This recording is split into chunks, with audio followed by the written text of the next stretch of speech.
¿Qué tal, compañeros? Espero que se encuentren muy bien. El día de hoy hablaremos de enfermedad de Chagas. La enfermedad de Chagas actualmente está siendo transmitida por dos vectores, entre los cuales pues podemos mencionar lo que es la Rhonius prolixus y lo que es la triatoma dimidata, esta amiguita que encontramos acá.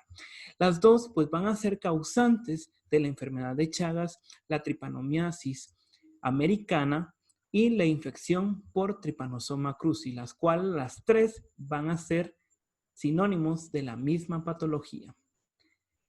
Tenemos que conocer un poquito de historia y pues en qué año y quién fue el descubridor de esta enfermedad. Pues fue este señor que encontramos acá, Carlos Chagas. Él se encontraba en las minas de Gerais en 1909 cuando logró estudiar el Trypanosoma cruzi. Y pues luego de estas investigaciones, él empezó a determinar cuáles eran las patologías y cuáles eran los hechos de comorbilidades dentro de la enfermedad.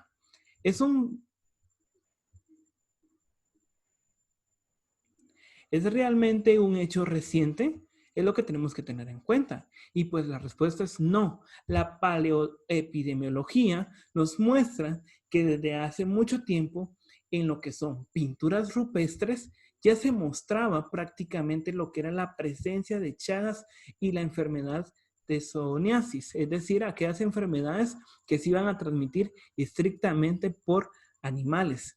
Luego de esto encontramos hechos históricos como el descubrimiento de momias que encontraban dentro de su cuerpo, pues obviamente conservado órganos en los cuales se sospecha que hayan procesos de agrandamiento, organomegalias en diferentes partes de Latinoamérica. En la época de la conquista en la colonia, el señor Guadalupe Victoria, que fue el primer presidente en México, quien pudo haber padecido la enfermedad. Durante toda esta etapa se le conoció como la etiología por las chinches asesinas, la afectación a expediciones y ejércitos, y se empiezan a reconocer las megalopatías o megapatologías intestinales como consecuencia. El desarrollo de la geoelmitiasis también es un factor muy importante. Luego, pues encontramos lo que es en sí este parásito, porque realmente es un parásito. El Trypanosoma cruzi, pues vamos a encontrarlo en tres etapas durante la vida de la infección. Tenemos el tripomastigoto, que en su forma infectante para los mamíferos y los triatomas, pero no se multiplica. Se encuentra en la sangre de los mamíferos y en los intestinos posterior de los triatótomos, es decir, de las chinches que ya describimos. Y luego tenemos lo que es la epimastigoto. Es la forma de multiplicación del parásito en el intestino del triatoma, es decir, que dentro de la chinche esta etapa se va a encontrar.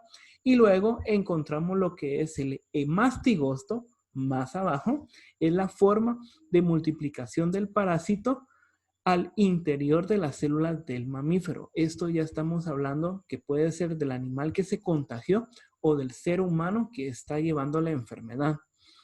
Luego, después de esto, tenemos que saber un poquito del ciclo de vida, ¿verdad? Tenemos que tener en cuenta que de amastigoto va a pasar a tripamastigoto, encontrándose dentro de un vertebrado, pero en el animal encontramos que del tripamastigoto va a pasar a su etapa reproductiva, el epimastigoto. Y pues esto se va a encontrar principalmente en el área intestinal. Entonces, este diagrama es muy importante. Luego el ciclo de vida, principalmente el inicio, tenemos el triatomo que se va a alimentar de sangre infectada. Luego lo que es en el intestino se transforma a epimastigoto, la multiplicación en fusión binaria. Luego encontramos la formación de tripomastigotes metacíclicos, que vamos a poder definirlo más adelante. Depósito del parásito en las heces, es decir, el foco de infección, y la introducción del parásito en la laceración, es decir, en la alimentación. Tenemos que saber que todas estas chinches que ya describimos anteriormente son hematófagos, es decir, que se van a alimentar por sangre. Esta chinche viene, pica a la persona y luego que la pica, defeca. En las heces se encuentra lo que es prácticamente el parásito. Entonces a nosotros nos pican en nuestro brazo y como acto de reflejo nos vamos a rascar. Al momento que nos rascamos, pues esto va a llevar a la infección como tal. Luego tenemos lo que es la multiplicación del parásito, es decir, los amastigotes ya dentro del cuerpo humano y la infección de otras células, en este caso la diseminación de los hematogófagos. Pues siempre teniendo en cuenta esto, ¿verdad? Hay que saber de que esto pues nos va a conllevar a diferentes patologías como tal. Tenemos que saber que la transmisión puede ser a través de sangre, puede ser a través de vía vertical, es decir, de madre hacia el niño durante el parto, o a través de la placenta, a través de lo que es la donación de órganos, principalmente órganos cardíacos, el corazón, y lo que es contaminación a través del laboratorio. Es decir, nosotros nos encontramos manejando pruebas que se encuentren contaminadas con este tipo de parásito, podemos contraerlo de esta manera. Entonces, muy importante. En la patogenia, pues, encontramos cómo lo vamos a observar en forma microscópica. A nivel de los tejidos cardíacos, observamos el parásito, el epimastigoto, acá en la imagen. Pues esto prácticamente va a llevar varios ciclos de replicación. El parásito para que pase al torrente sanguíneo como tal y va a atacar a diversas células, principalmente el vaso, el hígado, el músculo cardíaco y pues puede ser fagocitado y va a escapar de la vacuola fagocítica, o sea, de que no hay un medio en que el cuerpo pueda atraparlo y destruirlo porque se escapa. Es muy escurridizo. Entonces observamos acá lo que es una imagen del parásito dentro del cuerpo, ¿verdad? Muy importante tenerlo en cuenta. Luego, ¿cuál va a ser el cuadro clínico que vamos a presentar? Entonces, el cuadro clínico en este caso, pues va a conllevar muchas cuestiones, pero nosotros tenemos que tener muy importante. En primer lugar, lo que menciona acá, el proceso asintomático es aproximadamente en el 70% de los infectados, muy importante. De 100 personas, solamente 30 van a presentar síntomas y 70 no. Hay que tenerlo en cuenta. Es más frecuente en los niños menores de 6 años. La incubación va a estar aproximadamente en unos 14 días. La duración del cuadro va a durar de 6 a 8 semanas, en las cuales, pues, en esta etapa vamos a encontrar alta presencia del parásito. La invasión tisular se va a dar a nivel parenquitematosa. Los primeros 15 días vamos a encontrar los signos de puerta de entrada que ya vamos a observar los cuáles son, porque esto tenemos que tener en cuenta que son varias fases, una fase aguda y una fase crónica. Incluso podemos tener una fase intermedia. El manifestar con fiebre, linfoadenopatías, hepatoesplenomegalia, es decir, el agrandamiento del hígado, el agrandamiento del vaso y el mal estado en general del paciente. Alteraciones del sistema nervioso central, como una meningoencefalitis, trastornos cardíacos, miocarditis, la cardiomegalia, muy conocida en esta enfermedad, y principalmente en niños, ancianos y sujetos que van a estar inmunocomprometidos. Muy importante el cuadro. Entonces, encontramos aquí uno de lo que son los signos de puerta. Si ustedes los conocen, dejen el comentario acá abajo en este momento y pues vamos a proseguir y luego lo vamos a decir. Entonces, ya luego tenemos lo que es la fase intermedia. Esta fase intermedia pues se va a caracterizar por la fase asintomática. La duración va a ser un tanto variable. No vamos a encontrar tantos parásitos en sangre e incluso van a ser muy difíciles de detectar. Vamos a reportar anomalías anatómicas y funcionales. Incluso podemos encontrar muerte súbita, alteraciones a nivel de lo que es el electrocardiograma y pues en esos electrocardiogramos podemos observar arritmias y taquicardias. La fase crónica como tal, ya vemos el 30% de los pacientes van a desarrollar la forma crónica, característica del compromiso visceral irreversible, la cardiomiopatía chagásica, el tubo digestivo en el intestino o el esófago, los megasíndromes. Entonces, ¿cuáles son estos megasíndromes y cómo podemos observarlos? Principalmente lo que es el megacolon, megaesófago y la miocarditis o la cardiomegalia como tal. Entonces, esos megasíndromes, en primer lugar, manifestaciones tardías, dilatación del esófago, del colon. Esto no vamos a encontrarlo en una fase inicial, más que todo van a ser en fases ya crónicas. La destrucción de las células ganglionares parasimpáticas de la submucosa. En este caso, pues vamos a tener retención de residuos y dilatación de los órganos y signos y síntomas clásicos que podemos esperar, como una disfagia, una pirosis por reflujo, una dispepsia por vaciamiento gástrico retardado, un vómito de alimentos ingeridos en horas previas, una constipación o diarrea, lo que es el válvulus intestinal e incluso fecalomas. Esto es muy importante que nos tengamos que reconocer. ¿Por qué? Porque todos estos datos nos van a permitir a nosotros determinar en qué fase se encuentra el paciente. Un paciente que llegue, que sabemos de que está en factor de riesgo, que vive en áreas rurales donde sabemos que hay presencia de estas chinches que pudimos definir anteriormente. Con estos síntomas es muy importante realizar ese examen de Chagas y vamos a aprender cómo vamos a diagnosticar correctamente entre las fases agudas y las fases crónicas como tal. Entonces, continuando, podemos observar una radiografía, ese megacolon muy agrandado, podemos observar cómo hay retención incluso de heces, una constipación bastante prominente en la radiografía inferior, eh, bastante complicada la situación, ¿verdad? Las resonancias magnéticas nos pueden ayudar mucho en estas situaciones y las tomografías axiales computarizadas para poder determinar en qué área se encuentra una obstrucción cuando hablamos del colon. Entonces, lo más importante acá es el compromiso cardíaco. Va a ser frecuente, vamos a tener una miocardiopatía chagásica. Esto va a cursar con insuficiencia cardíaca, arritmias severas. Podemos incluso encontrar un bloqueo completo o incompleto de la rama derecha del haz de His. El efecto va a ser progresivo para poder desarrollar un bloqueo total con ataques del tipo de Stock-Adams.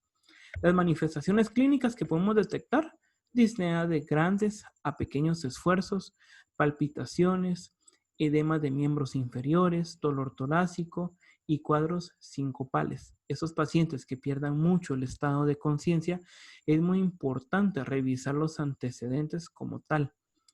Incluso la disnea, aquí los síntomas pueden ser un poco ambiguos, podemos sospechar de muchas cuestiones, pero nos orienta bastante a lo que es el corazón por la cuestión de la disnea a grandes esfuerzos y las palpitaciones. Un paciente que presenta disnea sin palpitaciones, podemos ya empezar a clasificarlo como una patología a nivel pulmonar, pero específicamente si se nos presenta este cuadro clínico es muy importante el descartar una cardiomegalia o una miocardiopatía chagásica.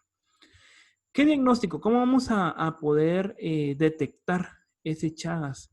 En la etapa aguda, pues principalmente tenemos que hacer lo que es la detección a través de un frotis sanguíneo, a través de la prueba de Giemsa, pruebas a través de tubos de microhematocrito, PCR, hemocultivo, aunque este va a ser muy tardado para poder detectar la presencia de una enfermedad, lo que es el chenodiagnóstico, que actualmente ya no se está utilizando tanto, y pues las pruebas de inmunología como el ELISA para poder detectar fraccionamientos del gen de ese parásito. Les voy a contar un poco de lo que va el chenodiagnóstico. En el chenodiagnóstico se tomaban chinches vírgenes. las cuales se sabía que no tenían la presencia de la enfermedad. Luego se colocaban sobre la piel del paciente a través de una malla bastante fina, en donde la chinche pues podía alimentarse, se alimentaba y luego se esperaba un tiempo que era el aproximado de la reproducción del amastigoto al epimastigoto. En estos pues se detectaba si luego en las heces había presencia o no del parásito. Si había presencia del parásito, era muy probable que esta persona estuviera contagiada de la enfermedad de Chagas. Entonces así se realizaba el chenodiagnóstico, una prueba que actualmente es muy poco utilizada, pero que es parte de la historia de la enfermedad de las Chagas como tal. Entonces podemos observar a nivel microscópico esa detección de los parásitos teñidos con la IEMSA en el frotis sanguíneo. Entonces, muy importante realizarlo. Y obviamente en etapa aguda, que es donde hay más presencia del parásito. En etapa crónica, el Chagas crónico, pues hay que buscar la detección de anticuerpos específicos que fijen al Trypanosoma cruzi. Podemos utilizar un ELISA o incluso lo que es la precipitación de radioinmune para Chagas para poder presentar estos, estos estas patologías como tal, ¿verdad? Hay que tener muy en cuenta, ¿verdad? Aquí podemos observar otra imagen básica de lo que es la enfermedad de Chagas, ese aumento del colon bastante prominente en imagen inferior izquierda. Y pues por último, el tratamiento, la posología.